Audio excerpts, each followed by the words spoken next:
Hi guys, welcome to my channel and today topic is boiler troubles. In this boiler troubles we are going to discuss scale and sludge, priming and foaming. This is the fifth video in water technology. You can see all water technology lessons and electrochemistry lessons and corrosion lessons in my channel. So the corresponding links are provided in the description. Please follow it. So, what is boilers? Boilers are made by iron or steel vessels. These are the large vessels made by iron or steel and is used to generate the streams. When you heat the water up to its boiling point, water become into water vapor, and that water vapor can be used in different types of industries like power generation, food processing industry, feed industry, textile industry, paper, building material, metal smelting, and heating engines, whatever. So many applications is there of the vapor of water. So the water can be converting into vapor by using a operators. That operators is called boilers. The water which is sent to the boiler is called boiler feed water. You can see the boiler design here in the on the screen. So this is the boiler. So boiler having some space to include the water.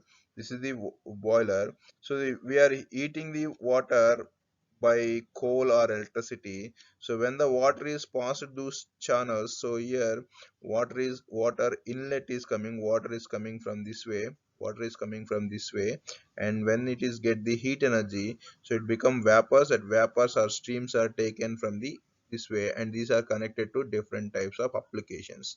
So this is the boiler. Do you know oceans are the natural boilers? They continuously evaporates water by using solar radiation. You see, water is continuously evaporating from the surface of the oceans, and because of this one, we are getting rains seasonally, monsoonly, like this. So, but my question is, why ocean water becoming more and more salty over the years? This question can be answered after few minutes. So, first of all, boiler troubles. What is boiler troubles? Why boiler troubles can generate? For example, boiler continuously produces steam from the feed water. Yes, you are passing water into the boiler. That water is evaporating, and that vapor is taken out. So you are continuously passing water and continuously producing steam. But if your water contains some hardness causing salts in the water, that means you are passing water, that water also contains some hardness causing salts or other impurities. Now, what will happen? Only water is evaporating from the boilers. The what you pass the contaminations like hardness causing salts, these are all still in the boilers. So progressively their concentration increases and they creates many troubles.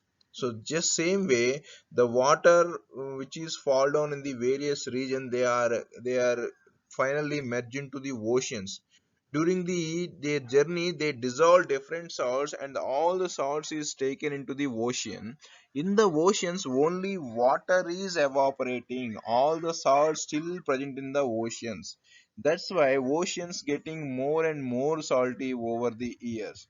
The same thing will also happen in the boilers also, because boilers in the boilers mainly because of hardness causing salt. So we have a, because of these things we have a different types of boiler problems. So first one is scale and sludge, second one is priming and foaming, and third and fourth boiler corrosion and caustic embrittlement. In this session we are going to discuss about first two problems, sludge and scale. So when you are passing hard water into the boiler, so only water is evaporating, the hardness causing salt still present in the water. So progressively the concentration of hardness causing salts are increased in the water.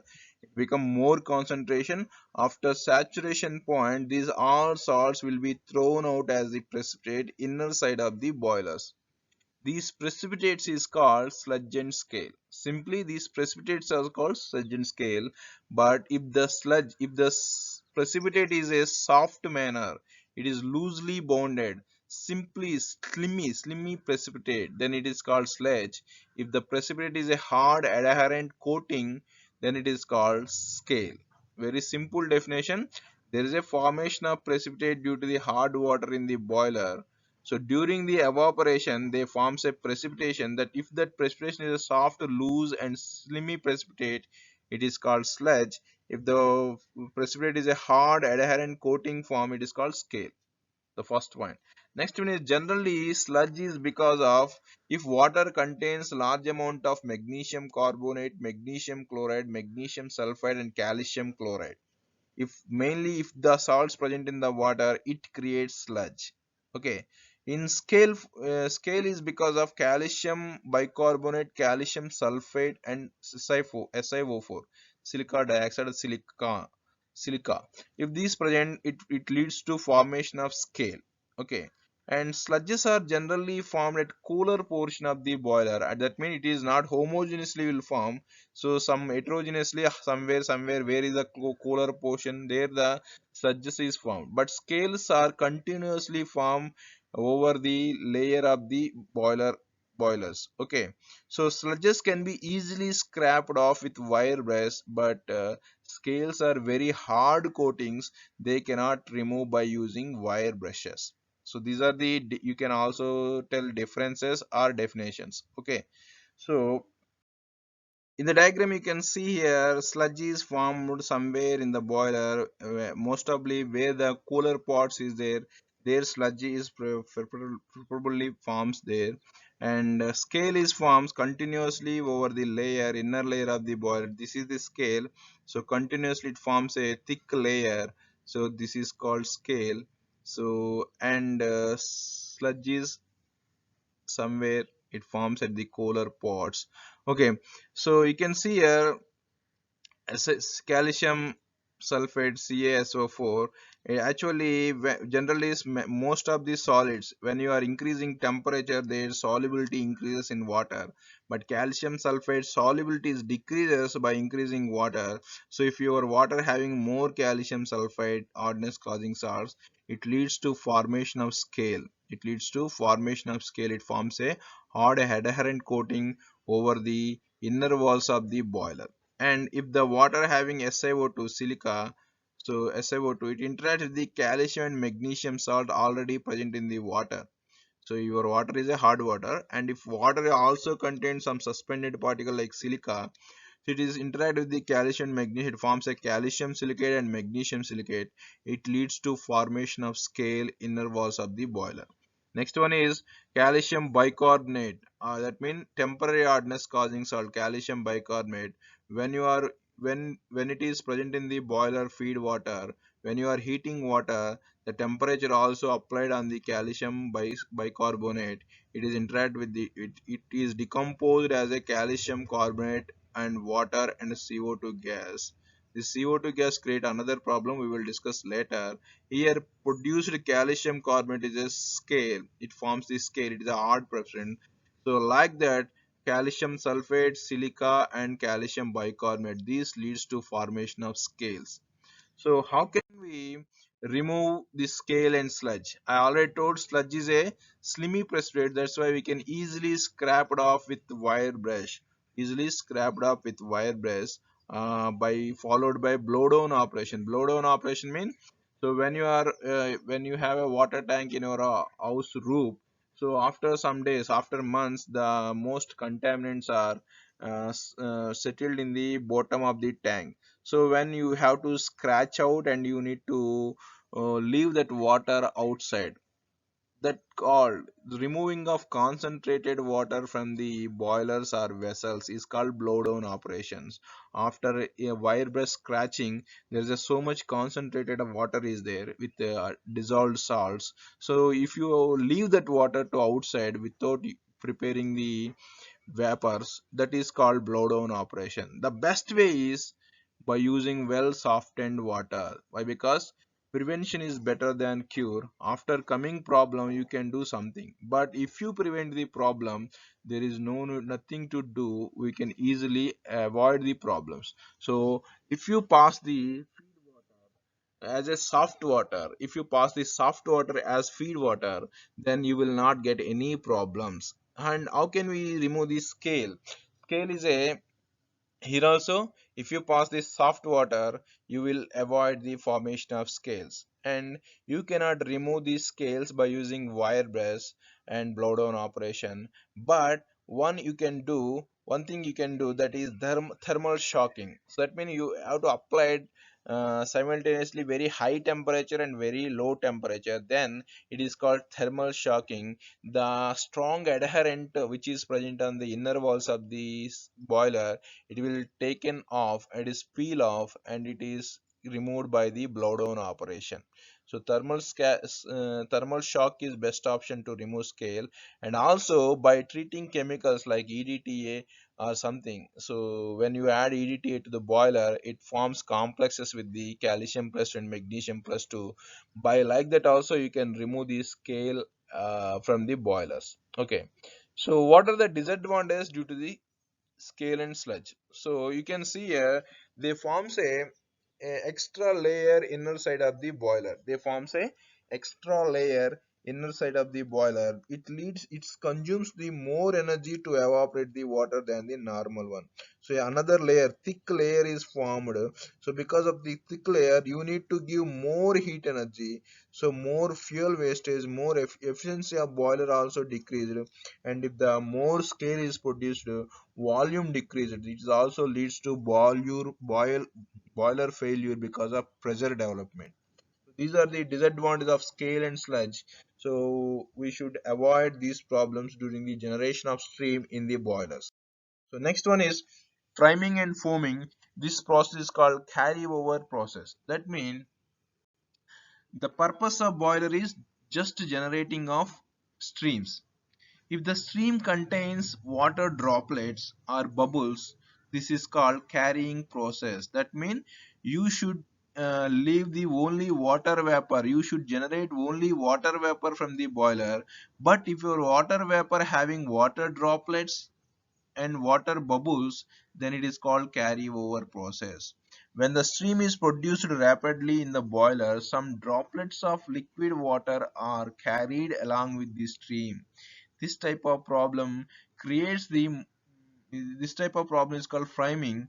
So when the framing is happened, your stream having a wet stream, it is also called wet stream. That wet stream is going to another operator. For example, in thermal power stations, by using these streams you rotate the turbines. So turbines also made by the iron or steel like metals. So when the wet stream is passed over the wet steam is passed over the turbines. The turbines leads to involving corrosion and they leads to damage. That's why to prevent the corrosion at the other parts, you have to avoid the wet stream in the boilers. Okay. Mainly how framing is forming. So if you having high stream velocities and improper boiler design, if boiler design is not properly maintained or not properly constructed, so water can easily moves along with the water vapor. And sudden boiling of water, that means if temperatures are fluctuating, that means if we are giving not maintaining the proper temperature, so if there is a fluctuations in the temperature, it leads to framing. And large amount of dissolved salts, this is the important one. If our water having large amount of dissolved salt, vapor pressure increases, it leads to formation of wet stream or framing. So and very high water level in the boiler. So you need to pour water up, you need to maintain water level up to certain limit. If you cross that certain limit, it leads to framing or wet stream. So how can we prevent? If you maintain the above precautions, you can easily avoid the framing by controlling the velocity of steam, keeping the water level lower, good boiler design. And if you pass the soft water, that means low amount of dissolved salt or soft water, you can avoid easily framing. So what is foaming? Foaming is formation of stable bubbles above the surface of water, and these bubbles are carried along with the stream. If the water droplets are carried along the stream, it is called framing. If the stable bubbles are carried along with the stream, is called foaming. Foaming is mainly because of if boiler feed water having oil, grease, and finely divided sludge. then it leads to formation of foaming. It can easily removed by adding coagulants like sodium aluminate, aluminum hydroxide, ferrous sulfide, and also by adding anti-foaming agents. When you add anti-foaming agents, it prevents the formation of foamings. So actually these bubbles formed in the boilers are very stable. They will not blow easily. They have some air inside the bubble. That air bubbled is carried along with the stream to other operators. Operators involve the gases and they are damaged. That's why we need to prevent fiming and foaming both in the boilers. So they reduce the efficiency, difficulty to maintain the proper pressure. If the bubbles is there, we cannot measure what is the exact pressure in the boiler. Wastage of fuel, actual water level also can't see properly. This creates corrosion at turbines in the power plants.